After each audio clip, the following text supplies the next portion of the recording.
Hello, and welcome to episode 88 of the Virtual Velo Podcast, the show that bridges the gap between athlete and avatar, keeping it real in the world of cycling esports. I'm Chris Schwenker, the cycling esports reporter for Escape Collective, riding solo today. My co-host Emma Martin is giving her vocal cords a well-deserved rest. And with me, returning to the Virtual Velo Podcast fresh off his third Cycling Esports World Championship, is Jason Osborne. Inquiring minds may want to know, but I promise I won't ask you about your hair care routine. I think we can come up with more insightful questions to ask the three-time world champion. Welcome back to the podcast, Jason Osborne. Thanks, Chris. Nice to be back on the pod. Congratulations for the third time. It's pretty amazing to say that. Yeah, it's in terms of esports, I think that is pretty much number one goal achieved. Once I had that two titles, the hat trick was the last bit that I wanted. And I have to say, if somehow I decide to quit right now, I think I wouldn't feel bad at this point. That's interesting that you say that. I know that a lot of other people would feel bad. Now, we had Kate McCarthy on a couple weeks ago, and she said that those three titles are the carrot that she's chasing for next season also. Yeah, she is a good shot, definitely. And the way she's progressing, I don't see any doubt that it's going to be impossible for her. It must really feel nice to be back home. I know you extended your working holiday in Abu Dhabi and made some pretty good use of your time, sightseeing, doing some riding. And I think you even jumped into a race or two, which I want to ask you about. But how'd you enjoy the trip this year? Anything different that stand out to you? I think my preparation was a lot different. I think last year I struggled really a lot with my injury, and I was not in the right, let's say, in the most confident space. Speaking from my head, I was not really 100% confident. Those few SRC races that I had last year before Worlds that I've won was a small confidence boost, but it was still in my head. The injury just was always present in my head. So I was all right, I had some good races, but you never know. I could turn up at Worlds and also all of a sudden the leg would feel bad again. And then that lack of confidence wasn't there this year. It was a completely different experience, from the preparation, from everything. I've obviously showed again some dominant performances for the world champs on SRC, and then injury luckily was pretty much gone to 99%. So that was a complete different ballgame for the head. And looking back though, I think I was a little bit burned out perhaps, I did a little too much. Maybe that could explain why I just couldn't reproduce the performance that I did in the semis. Looking at the numbers I did there, they were quite a bit better than in the real finals. But there's so many factors, racing on the stage, the heat, everything. It's not always, the body is not a machine.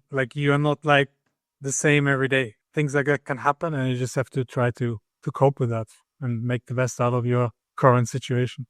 I think a lot of people would probably disagree with the statement that you're not a machine when they watch you race. Hearing the fact that you didn't have confidence last year and had that amazing performance and did have more confidence made it even more amazing. But before we get on to the race, I definitely do want to break that down with you. I want to just have you tell me about Abu Dhabi itself, because you had a lot of chance to experience what was going on there as far as the cycling culture, the infrastructure. I've done some riding there also, and I was very impressed by it.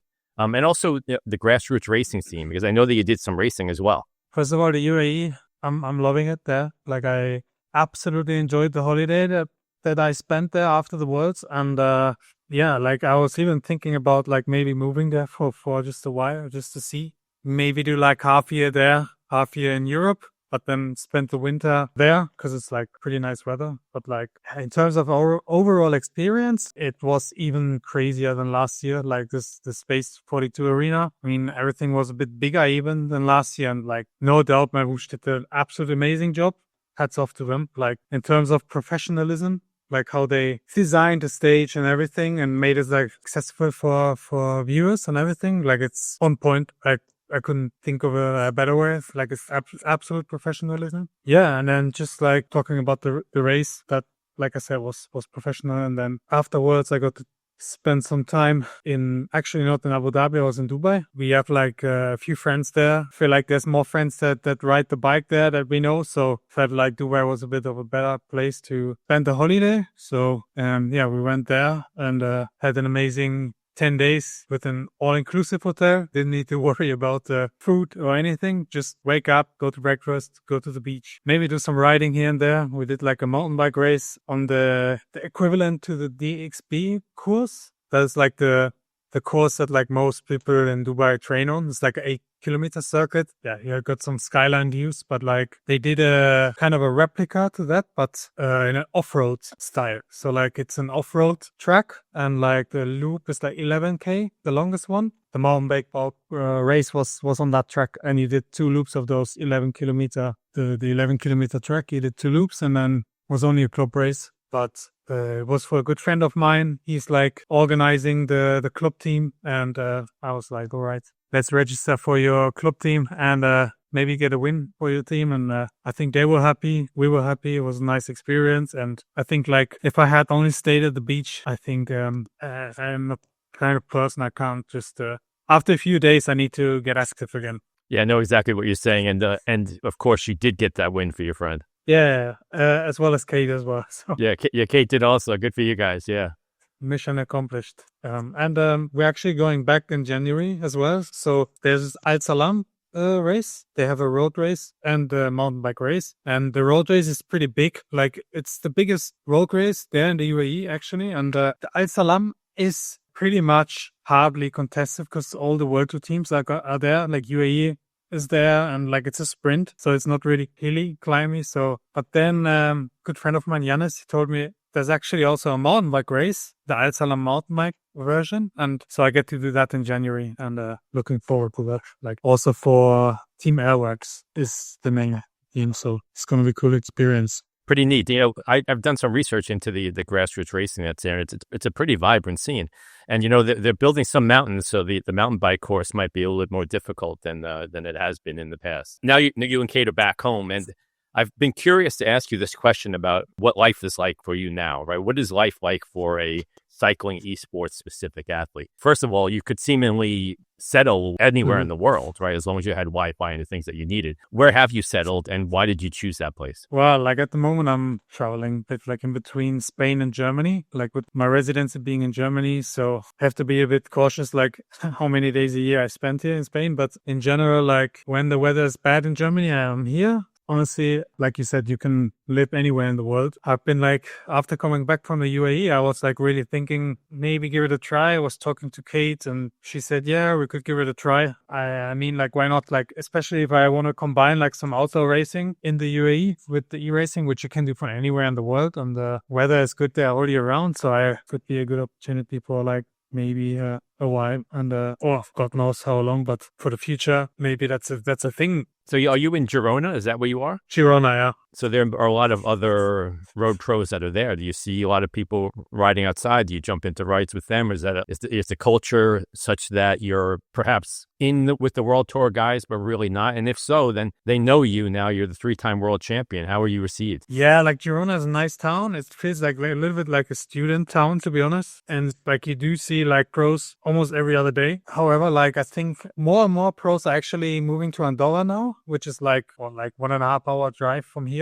That's like better benefits tax-wise and everything. So like more people, more pros going there. But like there's still a big community here in Girona and like can also get a bit much sometimes because it's like very cycling based. You go out for dinner and you almost like meet a cyclist every time in the restaurant. You then like see people you're racing against in the gravel races or whatever. So like it's very cycling orientated. Still like it's a quiet city. You have like, you can pretty much do what you want. You don't have to be in the cycling bubble. You can also like, be for yourself. There's great opportunities here. Training wise, obviously also nice. You have the mountains.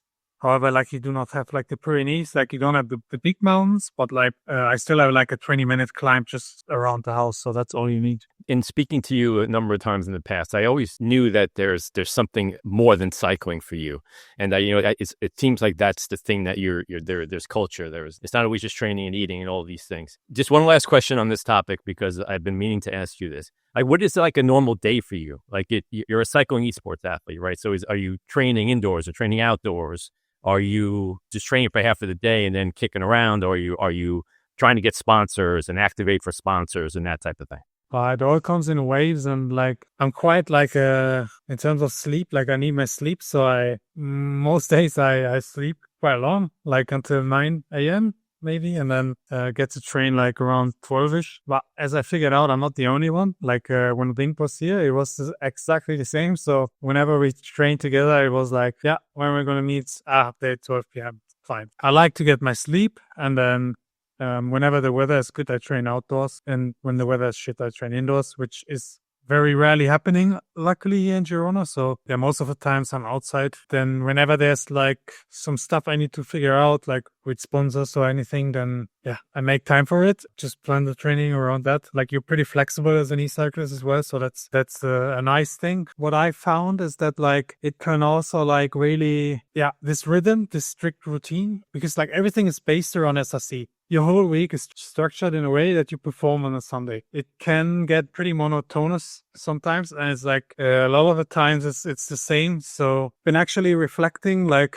from the prep that I had before Worlds, and I honestly think I was a bit stuck too much in this routine. And I think like looking to how I want to do things differently now, I want to like change things up a little bit, like structure the weeks and training a little bit differently, because then like to take away a bit also the pressure, because I feel like when I put like less pressure on myself to perform on SSC, I'm actually more relaxed and I'm actually enjoying it more. Yeah, that's what I'm trying to figure out now, to like figure out a lifestyle that feels like less like a regime kind of, that is more enjoyable, because it is quite stressful. Let's be honest. Like if you're racing every week, this 1 hour race all out, and then you also have to prepare for it. I was thinking about it today. I think it's comparable to like a cyclocross season. Like they pretty much go week by week from race to race, and they're also like an hour long. So having that, but all year round. I could imagine that it would be. It's a lot of pressure. Like if you don't perform, you don't get paid. You don't get paid, you don't eat. Exactly. It's got to be incredibly difficult, and you don't want to take time off because it's another opportunity for you to make money that you might not make down the line if you have a bad race or whatever. I can certainly see that. I know that the life of a professional athlete just in general is very stressful, and I think a lot of people see the glamorous side of it, but they don't realize that, like you said, you're not a machine. These things don't, they don't just roll off your back. At least they don't for everybody. But, it kind of brings me to the last time that we spoke with you. Your life was much different then. And this was episode 55. So for anybody who wants to listen to it, you opened up a lot there about your decision to step away from the World Tour and your team, Alpecin-Deceuninck. You said that you felt like a slave to the sport, and that you were way happier after making that call. I kind of sense a little bit of that with you now. Do you have any regrets? Do you look back and you say, maybe the grass wasn't greener, or your life certainly sounds like it's exciting in a lot of different ways. So tell us about how you feel now with a year's perspective under your belt. It was quite a step, and it's a weird way to think that this would actually work out that well. Like not having a security from a team that is like giving you constant paychecks, and like you are in a safe environment. So like even if you get sick or whatever, you're all good. There's quite a bit more pressure in this environment, having to perform, but it also makes me like motivated to find sponsors and to do some other stuff on the side. There's a plan B, and I'm not only relying on my whoosh and the e-racing. Figured now, like one thing I started a few months ago was coaching. I feel I have a lot to give. Feels like the first time in my life as an athlete, I'm actually giving back, because like as an athlete, you're like pretty much working for yourself. Like you're training for yourself to get the result for yourself, and like everything is solo driven. So having that now, I really enjoy it. Yeah, it's the first real time in my career I feel like I'm actually giving great value back. Professional sports in general can be a selfish endeavor, and cycling esports especially, right? It's not like, there are team aspects, but not necessarily the way that it is in other sports like soccer or football, for instance. Speaking about that, I want to now get into the race. I'm sure a lot of people that are listening want to get your thoughts on the race. We'll start with stage one. It's the stage that set the tone. You kind of alluded to the fact that you might not have been 100% happy with your performance. You took the win with a 15-point cushion, certainly not the domination that you had in the semifinals. You didn't spend nearly as much time on the climb as you had. Was that deliberate? Was that the plan from the start?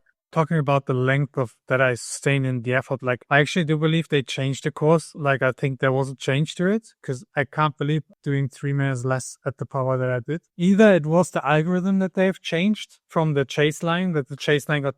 Well, actually, I think I looked into it. I think the chase line started maybe a bit earlier. Or that was it. Like there was something that has been changed, definitely, because it's not logical. With the power I did, I should have sustained longer, like at least 20 minutes. And I think I lasted like 18 minutes. I don't necessarily think it's like 100% the performance. I think it's a mixture of both that made it seem like that I didn't have the legs. But yeah, I was definitely not on my best day. I have to say that. So like the power was definitely less than in the semis. Yeah, I don't know. Like I started the race and then also felt I had some issues in my glutes. Like, which is really rare. I never really have that. Reflecting back, I think it pretty much came down to the tax trainer that we got. Yeah, preparing the hotel room and everything. I think that wiggling of the trainer really didn't do my glutes very well. And I was super stiff somehow. I think I came into the race being too rested. I think I was too rested. So I was not activated enough. Yeah, I was not on my best day. However, like I made the best out of it. I didn't lose confidence, didn't lose control. That was important to me. Like, because on the day you can't change it. Like if you're on the stage and you have to perform, you just have to do what you can do. I don't think about it. If there's any factors that you think are restricting you, so what, like you have to deal with it.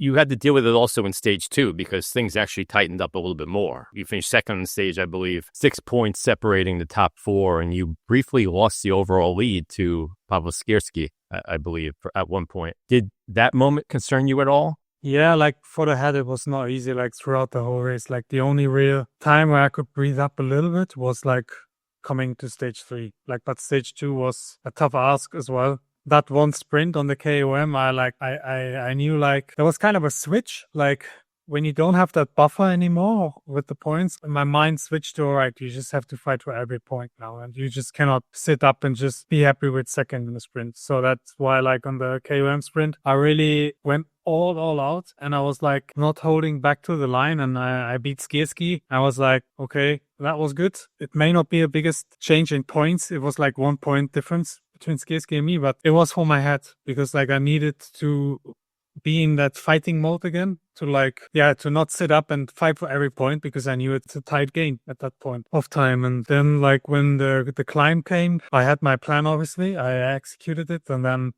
I actually only realized at the finish that Skierski wasn't having the greatest time on that climb and lost quite a bit of points. And I actually thought like going to stage 3, I was having much of a lesser buffer. And then when I saw the points before the start of stage 3, I was like, oh, okay, that feels a little bit better. So I was having that security again. And then obviously like with some other opponents, like kind of fading a little bit. Yeah, that felt good for the head. Yeah, so I think that what you said about having your best performances when you're relaxed, maybe that was the case in stage 3 because like when I watched stage 3, I'm like, okay, that's the Jason that we know. He took a sprint stage and he made it into his race. He dominated it. It was cool that Lionel was up there with you. Two of the goats of the sport. It just kind of like encapsulated the whole entire event. It really made it for a lot of people that were watching that know better. Did that go the way that you expected it to go? And is that the way you envisioned it, that you would be going over the line, perhaps solo or with one other person and have made that sprint stage into your stage? Yeah, stage 3 was the best stage. Don't have to say anything on that. Like it went as I dreamed. And then even better having Lionel there, like was a nice duo of us. And then sharing the work and like, I was obviously, I really didn't care like if it was Lionel or me first over the line. For me, it was just about working together and keeping away from the pack. And yeah, luckily Lionel is a good friend of mine. I know you can trust him and it worked well. So it was some good fun on the other side of it, working with a friend and having some great time, even though it's hurting a lot. That was really like the stage 3 was where I felt like, okay, I'm back to my old self again. Yeah, it looked pretty obvious. It definitely did. Looking back at your career as a whole, which world title means more to you personally, the first or the last? I think the first is nice, but like the third really, I think, puts down the marker that in being like a consistent, successful e-cyclist. So I think the third one is like the most valuable. You can always win one world championships, but if you win 3, I think it determines that you're like successful in what you're doing and you're also knowing what you're doing, and that in a consistent way over the years. So Do you know how Michael Jordan answered that question? no, He said the next the one. next one. Yeah, it's also a good answer. Maybe that'll be the case for you when I ask you this question again. All right, so you've been on the podium of every world championship. You've won 3 times, as we've mentioned quite a few times here. Your name is synonymous with elite cycling esports. Some people would call you the face of the sport. With that distinction comes a lot of responsibility. Do you consider yourself an ambassador for the sport, and do you embrace that role now?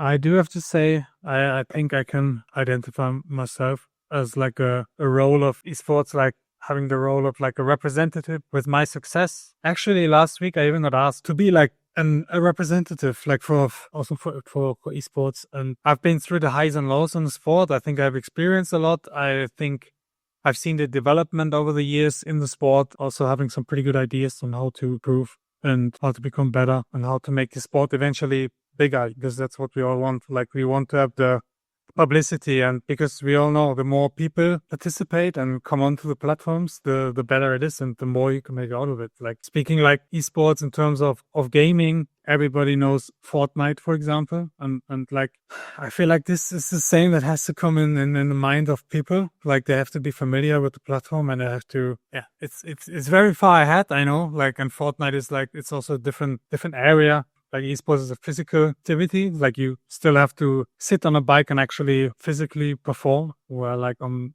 Fortnite, it's not the case. So it's a different thing, but still having that publicity and like getting more people into it, what motivates me, what drives me. Like, I really want to see the sport become bigger. I definitely see myself as a representative there. The reason why I asked you that is because I saw that come out in some social media posts that you put out after the race. One specifically, you made a point of highlighting your different approach to the weigh-in for this year's World Championships. So before we get into that, I want to ask you, are you in favor of the UCI's changes with the tighter weigh-in window and the hydration testing? Compared to last year, to be honest, I reflected on how things went last year, how things went this year. I think the fact is, like, you can never change it. The people always try to be the lightest possible. No matter what rules you put in, people always try to find a way to be the lightest at the weigh-in. If it's a 10-hour weigh-in, if it's like 1 hour or like 4 hours, it doesn't matter. Like, people will always cut weight. Okay, not everyone, but like 99% of people will do like some techniques or whatever to be at the optimal race weight. So, and then you have to think about the consequences that it has for your race. Like, and if you look back to last year, we had that 10-hour window. Like, we weighed in the morning at 8 o'clock and then we raced in the evening. I actually believe that is a safer way to do it, just because you have 10 hours to fuel back up. The body can absorb like 1 liter per hour. Even if you lose 5 kilo, technically you can make that all up again. So, but with that window that we had that now at this year's World Championships, I don't feel it's the case. You cannot make up that much in this short period of time. So like, I'm questioning myself if it's actually safer to have a shorter period of weigh-in or to have a longer period, because what has to be the case is that everyone is healthy in the start line, healthy at the start of the race. Yeah, so like, I don't know if the shorter period of the shorter window of weigh-in really benefits towards that. Like, I don't think so. I think having a longer weigh-in period is always better. And I think like people will always try to find a way. So it really doesn't matter if it's longer or shorter. So in that post, you said that you've lost weight incrementally over the course of several months. You lost 2.5 kilos rather than necessarily doing something extreme, right before the race. And you also said that you had less stress doing it that way. But it also, like, I was at the extreme lightest I could be. I was dieting and I was like, I couldn't be any lighter. I was looking back, I also think I was too light. I was too light, and that made me fragile. That probably is also one of the reasons why I didn't feel great on the day of finals. Like, I just didn't feel good because I think I just put a little bit too much stress on my body with the weight, knowing that, because it's also a stressor. Like, if you don't pass the hydration test, you're not going to stop. So like, you can't play around too much with the weight. So what do people do? They diet. The question is also there, like, is it really healthy? Because people are on their limit and they're really dieting as much as they can towards that finals, then you're just more fragile. Like, as an athlete, you may not be like your best version. So people will do that because, like I said, people want to be at their lightest possible weight. They will diet as much as possible before the World Championship. And that was the case with me as well. I guess the distinction to be made is dehydration versus dieting. Like you said that it was less stressful, that you didn't have to do Yeah, duration is healthier to a certain degree than dieting. Because also, like, I'm lucky that I have a partner that is a certified nutritionist. So I did it in a more or less controlled way, and I still delivered my performance. I do think, like, with people that might not do it in a professional way, or they don't really got the help to do it in a professional way, and then I don't know, which is more harmful for the body, to be honest, to cut like 1 kilo or 2 kilo of water, which you get back in after the weigh-in anyways, or to like completely wind your body down and like be at the absolute lowest where you're like more prone to getting sick, getting ill, and all that stuff. How many kilos did you cut last year? Like pretty much last year, I think I weighed in at 67, not to be wrong. So like about 2 kilos. 2 kilos. So it's not like, because the weigh-in is 67.9. So like pretty much 68. So like I was coming from like maybe like 70.5, 71. Whereas this year I was like at race weight when I woke up. So I was like a good 1 kilo to 1.5 kilo lighter. Like at my body weight, that's a lot. Like, cause I'm already lean. I'm already in a lean state. And then to lose like 1.5 kilos, I was at like 5% body fat. So like losing 1.5 kilo is like absolute limit. There were several guys who weighed in 5 kilos higher for the final than they did for the semifinal. 5 kilo higher. Higher. Yeah, I think that goes down to the fact just a lot of people just were scared, like to don't pass the hydration test. Like, but on the other side of the spectrum, you also saw some people that weighed in 5 kilo or less and were 5 kilo more. That weighed in 5 kilo less than the SSC in the previous week before was. So like it also, like, I don't know how they did it. I don't know. Like they probably had like, I tried it at home maybe before, like with the hydration test themselves, to like kind of find a way to get a positive result so that they know like they're going to pass. Speaking of myself, I didn't even think of that. I know even if I'm like maybe lose like 1 kilo or 2 towards like maybe some smarter guys that like play the system a little bit or like figure their way out to like still pass the test, I probably still end up on top. So I wasn't like too concerned about that. Yeah, it's certainly a huge topic. And you brought up a number of other topics during an interview that you did with Domestique a couple of days after the race while you were in Abu Dhabi. I want to unpack a few of those statements that you made in that article. The first one being your call for more stringent doping controls, more stringent PED controls. When I've read that, what came to my mind was Jason wouldn't be speaking out about this unless he believed it was a problem. Do you feel that there are guys at the highest level winning prize money in SRC that you believe are using performance-enhancing substances? Yeah. Unfortunately, yes, I do believe so. Speaking of myself, I've been in the testing pool pretty much since I was a rower. In the NADA test pool in Germany. When I joined the World Tour, I additionally got entered in the ITA test pool as well. So I was registered in 2 test pools. They could test me all year round, anytime. Like, obviously, you've got the night slot where it's like a 5-hour period where they are not allowed to knock on your door. But other than that, I was available the whole year, and that for years. So I didn't know it any other than that. So yeah, and then like stepping away from the World Tour, I'm obviously still registered in another test pool because they have this policy that they can test you, I think, like up to 3 years after you retire. So like I still have to fill out all my whereabouts, everything. Yeah, speaking about esports, I think at our level, there's a lot of prize money on the line, even more than when I was a rower. And there I still had to play by the rules. Having this money on the line, it's like, for me, unthinkable to have everyone that is racing for that money to having them tested, or at least like having them fill out their whereabouts, not only in the period before the World Championships and like shortly after, because we all know like being registered for the whole year, just make sure that you don't use any loopholes.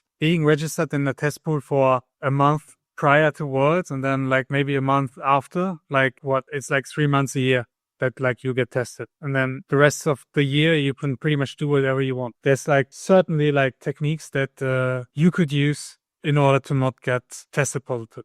Like, don't have to dive into that, but like you heard of microdosing and all that stuff. So you could potentially do that all year round. Stop before World Championships. Make sure the washout period just fits in with that. When they test you, you're not showing any positive results. And I think that's like a loophole. And I think on that level, with that money on the line, it shouldn't be the case. And I think talking about Mayush, I think at least category 1 riders, in my opinion, should be in the testing pool all year round. There are a couple of questions I want to ask you around this. You're bringing up the topic, so it's obviously very important to you. And I'm sure that a lot of people have very similar questions. The first one is, you spoke about the microdosing. You spoke about how there are ways to get around it. Do you think there were guys on the stage that did use performance-enhancing drugs to enhance their performance for this event? Well, I'm obviously, I'm not pointing out any names, but there's certainly be some performances that are questionable, especially running up to the World Champs. There were some performances that felt to me came a bit out of nowhere and progressively kept getting better also. There were some performances that are just not explainable for me. I just don't see people, and also I've been looking into those people's training. Whether they share everything is another question, but I've been looking into their training on Strava, looking for clues maybe on why they're having such great performances. But I just couldn't put the puzzles together. It just didn't add up to me. And then, it just leaves the question, how can they get to those performances in a legal way? So you don't have any data to support. These are based on suspicions from what you've observed. Well, I think if you're a rather unknown cyclist, not a lot of data is out there, or not a lot of race results and everything, and you come out of nowhere and then just be up there with the best of the world, it's questionable for me, definitely, because you have to also build up towards that. To being at the top. And if it doesn't add up to me, and I don't see how does it come to that, then I'm of course questioning it. And it of course brings up the question in my head, are they clean? Are they playing by the rules? Yeah, with some people, I'm really not seeing it. Did you ever experience anything, pressure, or see any performance enhancing drug usage in the World Tour? No, I do believe still everything that is that gets leaked in media and everything. I think it's most of the times, 99.9% of the times, it's not coming from the teams themselves, because they all know about the history of cycling. They all been in this hole. In the doping era, there's kind of they just can't abuse the rules anymore, because cycling has been in such a hole. Most of the doping, I believe, comes from the athletes themselves. It's more it's an individual thing. People listening to this will say, well, that's what he's doing to cycling esports. Now, do you feel that the problem is bigger in cycling esports than it is in the World Tour? Well, yeah, if we don't have the measurements to control and to make sure that everything is legal, then anything can happen.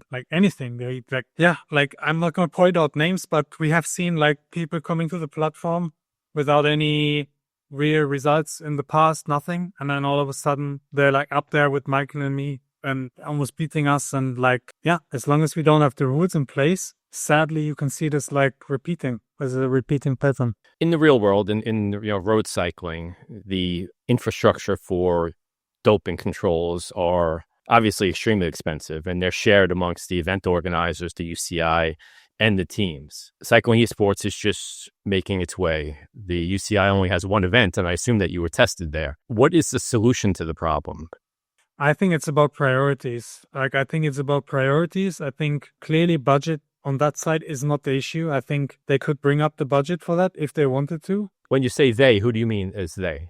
UCI, the platforms. I don't want to name any, put any names out there, but I think there is enough money if they wanted to ensure that the racing is fair. I don't think it's a budget problem. And like I said, it's about priorities. What do you want? Do you want to push the sport with all means without caring about anti-doping fairness, just trying to push the sport without with one eye, and just see how people are obviously cheating? And does that people will always find out. It's also not that it's gonna be it's not gonna be a secret. If there's been performances and people then all of a sudden disappear again after there has been some criticism, then it's very obvious, and people will find out. Does it really give a good appearance to others if you see those questionable performances and then people disappearing? No, I certainly agree. But, I think for the casual observer, they probably put doping at the end of a long list of things that are questionable for the sustainability of cycling esports, performance Yeah. verification, weight gapping, broadcast views, recruiting new talent. The list is a million miles long. You mentioned priorities, right? But someone listening to this is going to say, this guy dominates every race. He's making a very handsome living racing in Girona, Spain, and hopping around all over the world. Would you be willing to give back your prize money to fund this infrastructure? Well, like I think that's a tough question. Like I think honestly, it's hard enough to make a living out of this sport. So like, if we all were millionaires, I would certainly give back parts of that money to help. But I just don't think like I'm at the position to really give back that much. I also have to like feed my family. I'm like, however, I'm at the point like if I don't feel that it's improving on that side, I can feel like whenever I feel safe to retire from the sport, meaning like my plan B is like feel safe and like which is more and more getting to it, but like I would certainly feel okay with like, all right, it's not changing, it's not getting better, so why should I race? Yeah, I certainly understand that. It takes a lot to speak out. As a journalist, I know that it can be a very stressful period of time when you say something that you know that other people aren't going to like, and you do it for the sake of truth. You're speaking out now. You're potentially putting your livelihood at risk. At the minimum, you're not making yourself super popular with the guys that you're racing against. Why do you feel that you're willing to take this step now? Towards the people that I'm racing with, I don't really care because like to me, if they're like doing something illegally, they're a douche. I just can't take them serious, and I will never do. So like, I really don't care what they think of me. Yeah, and I just feel like as an athlete, like you should speak out and like you should feel like whenever things are not going in a fair legal way, you should always speak out. And otherwise, like how does the sport ever wake up? And like should it ever improve if nobody speaks out? That's a very good way to say it. It's no truer words are spoken. Been quite a journey for you, and you say that you have contemplated what the next step would be.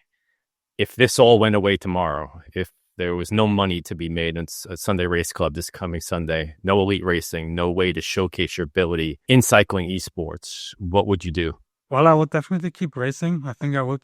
Yeah, I've started already with some gravel racing. I would definitely go back into that and like do that more as a privateer. But like other than that, I can see myself as a successful coach, helping other people to become a better e-racer, doing that together with my girlfriend, which I'm already doing. And I'm really enjoying that. Yeah, if it's not cycling, I can also imagine myself being a good rowing coach. Like I've been contemplating that in my head as well. Like even when I was a rower, and I looked at offers for coaching in some nice countries, and there's certainly some good offers there. So I don't know, like I feel happy right now with giving back to other people and helping them to achieve their goals, because I think I've experienced it all. I know how to get there, and I also experienced what works and what doesn't work. It was a lot of trial and error. So like I'm really specific in the way that I want to help people, and I really have a opinion which I believe in, and that would be probably one of the areas I think that I would fall into if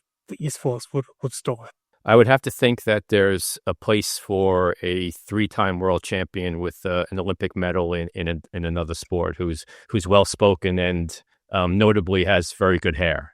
Yeah, it's quite funny. I've been talking to my other rowing coach as well. Like he's the head coach now of the German Rowing Federation, and I think it was last week he told me like, there's some coaching opportunities. You might not want to get in touch and whatever. So like, I don't know. Like this, I think there's plenty of opportunities. We'll see what comes. Truth of the whole thing is that you could do both, right? The versatility of cycling esports could be an ambassador here and to pursue those goals there, which is pretty amazing. And it kind of blends into the final question that I want to ask you, and it refers back to that Domestique piece where you concluded it by saying that you're optimistic about the future of cycling esports. What makes you optimistic, and where do you see the sport going in the next few years? I think optimistic, like I'm most about like the professionalism of the appearance. I think the appearance is like, thankfully to Myrouge, I have to say that again. I think they're like one of the only platforms that are really investing a lot in terms of appearance and everything. I think it couldn't be any better. Don't really have to criticize a lot on that part. Yeah, but I do feel like esports just has to become maybe more internationally. I think I've been thinking about it, like how to improve esports a lot. And like one thing that always came to my mind, like why not have a world tour? You get invited to races all over the world in different countries. Yeah, so like kind of a world tour in esports. That would be a nice thing, because then you also kind of help the sport to become more international, like host it in as many countries as possible, get more people excited onto the platform. And I think that's a good way, and makes it also exciting for the athletes to have a schedule and not only race from home. I think that would be a great way. I'm on board with that. I'd love to cover that all over the world, following you guys around. I think that'd be a great way to go. And I also think that's a great way to conclude this podcast. You were extremely open about a lot of difficult topics, and I appreciate that. And I also do commend you that you are the face of cycling esports at this point. The fact that you're embracing the ambassador role. I mean, many professional athletes don't consider themselves role models because it's just not an easy thing to do. And the fact that you are, I think that you should be commended for that. And I appreciate you coming on here and sharing your very strong beliefs. Thanks, Chris. Always a joy. You can subscribe to the Virtual Velo Podcast on your favorite podcast provider and YouTube. You can follow Emma Martin on Instagram at biking_Emma and me at the Zamunica. You can catch Emma putting words to the action this weekend and every weekend on the My Wish Sunday Race Club. Head over to thezamunica.com and please become a member of the Escape Collective to join the conversation and support independent cycling esports journalism. We will have some more interesting guests from the world of cycling esports joining us soon. Thank you to the 3-time world champ Jason Osborne for sharing his insights, and to you for listening. During this time of giving and counting our blessings, I will remind you to please take care of your heart. Get a coronary artery calcium scan. It saved my life, and it could save yours. Emma, as always, will remind you to ride safely. Goodbye.